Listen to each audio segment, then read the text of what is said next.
c'est un événement formidable, hein, parce que c'est très convivial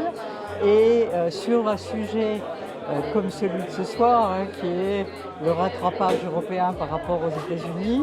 de faire venir quelques acteurs clés complémentaires pour informer les entrepreneurs et encore une fois l'écosystème, c'est très important parce qu'on n'est pas toujours au courant de ce qui se passe au quotidien, surtout les entrepreneurs qui ont le nez dans le guidon, et c'est vraiment très important d'avoir ce type d'événement. Bravo pour l'organisation. Alors effectivement, lorsqu'on démarre une aventure, surtout dans le domaine du drug développement, de la biotech et de la health tech d'une manière générale, il y a l'aspect innovation, très tech. Maintenant, c'est vrai que c'est aussi le mariage de femmes et d'hommes qui vont collaborer ensemble.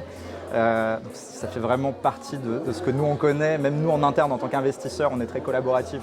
sur les dossiers et on essaie d'avoir les inputs de différentes compétences. Et c'est ça que je conseillerais, ce serait vraiment de ne pas être timide en termes